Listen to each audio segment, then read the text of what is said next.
I'm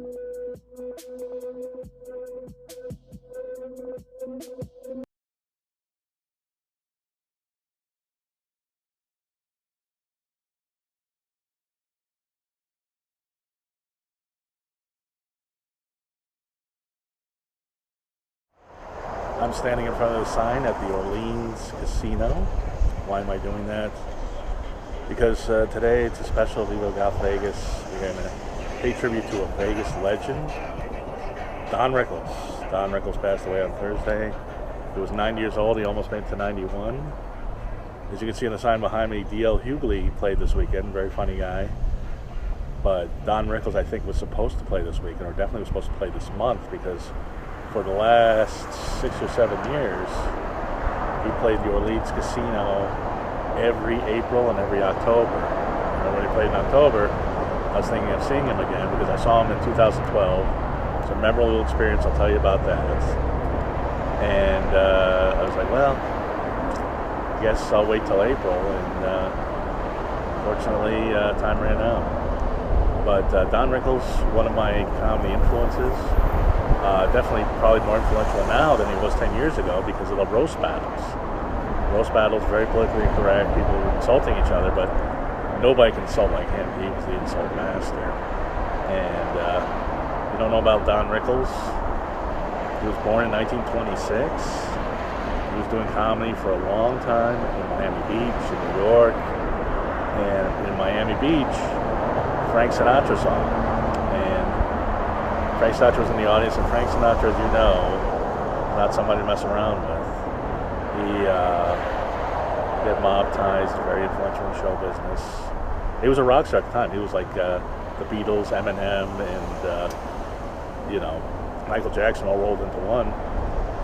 And apparently Don Rickles was on stage, and Frank Sinatra was in the audience, and he said, "Hey, Frank, why don't you make yourself at home? Go ahead and hit somebody." And the crowd kind of hushed. And when Frank laughed, then everybody laughed. And Don and Frank became fast friends. As a matter of fact, Rickles was opening up for Frank on an arena tour right up until Frank died about 20 years ago.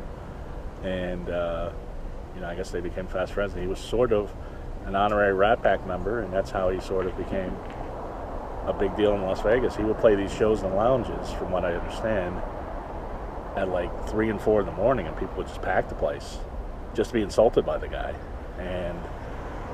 And he wasn't the first insult comic, mind you.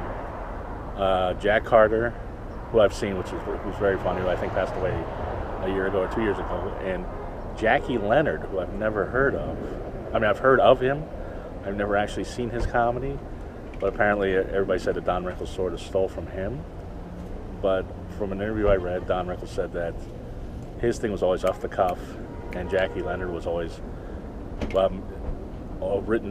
written jokes and really prepared material, and Don Rickles never prepared his material. And it was all off the top of his head, which is amazing. But I'm going to tell you about the time I saw Don Rickles in 2012. I'm going to tell you more about his career. Rickles was actually a Navy seaman. He was on a torpedo boat in World War II, which informs some future projects of his. He was in the Eastwood Navy movie Kelly's Heroes. And in the 70s, he played CPO Sharkey in an NBC show, which was as edgy as his act, and I can't believe it actually got on the air, but I guess this was the days of Archie Bunker, and they thought he would be the new Archie Bunker. I don't know, but the 60s and 70s were really where he made his mark.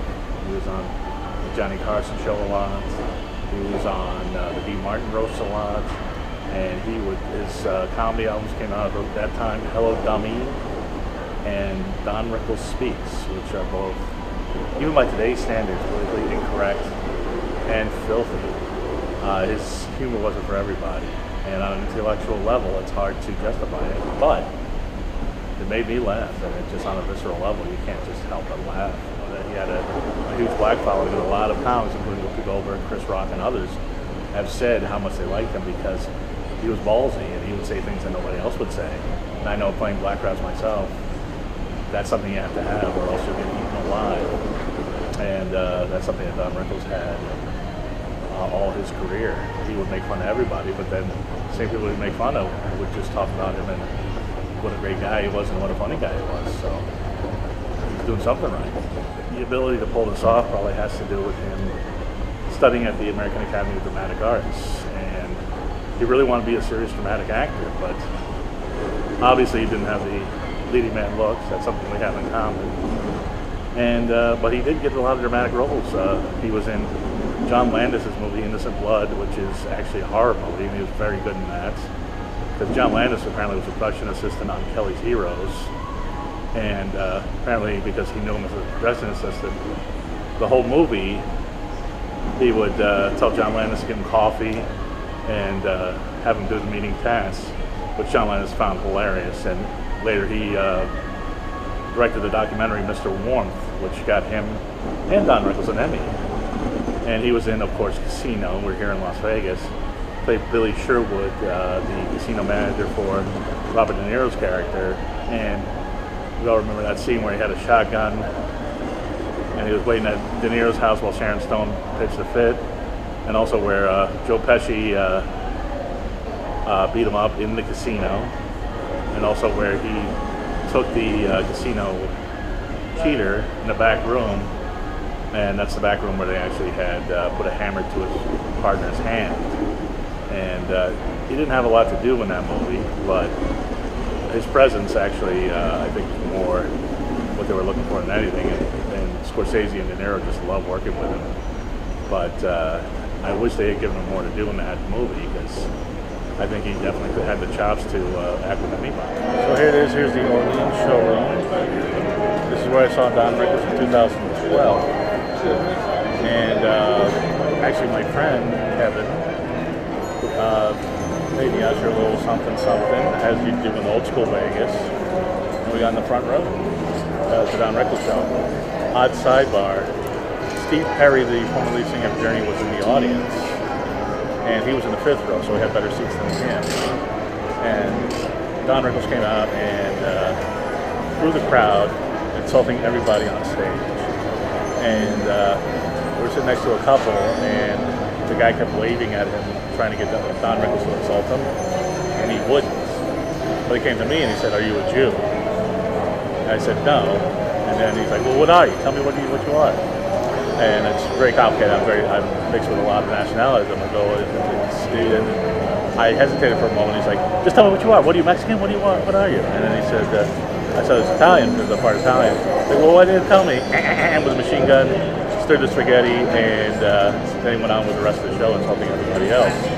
Did this for about 20 minutes, and then he burst into song and started singing Yankee Doodle Dandy, and brought a few people on stage, and he was singing and dancing. And bear in mind, he was 85 at the time, almost 86, and he was singing and dancing, and it was a weird juxtaposition from the insulting, which he got back to, the singing and dancing and doing the soft shoe. But that was the show that we were seeing, and it was hilarious. Really lucky to see Don Rickles when I did. It seems in 2013, a year after I saw him, he came down with a disease called neuroticizing fasciitis, which is a flesh-eating disease, which explains why in later talk show appearances it sort of looks like he's got a stroke, or he can't move his face, or his face is moving in weird directions, because he had a flesh-eating disease in his face. And despite that, he still performed. He still kept a performance schedule. Performed here in October, as I said. I'm filming this in April 2017, and he performed in October. He performed as recently as January, as far as I know, where he was doing some dates with Regis Philbin, which is a combination I can't really get my head around, but apparently it was a fun show. I imagine he had a few words for Regis, and that's a tribute to the man. He had a flesh-eating disease in his face, and even that couldn't get the last word over Don Rickles. And the annals of comedy, either you're funny or you're not. That's what I think. There's any number of comedy classes, any number of people trying comedy. You're either funny or you're not. And Don Rickles is funny. He's easily in the top 10, if not the top 5 greatest comics of all time, in my opinion. And even though he did the same act for 50 years, and he definitely influences my comedy and a lot of people's comedy. Once anybody goes off the cuff, ad-libs with something that is just so politically incorrect that the audience can't help but burst out laughing and spit out their drinks. They owe a debt to Don Rickles, one of the greats.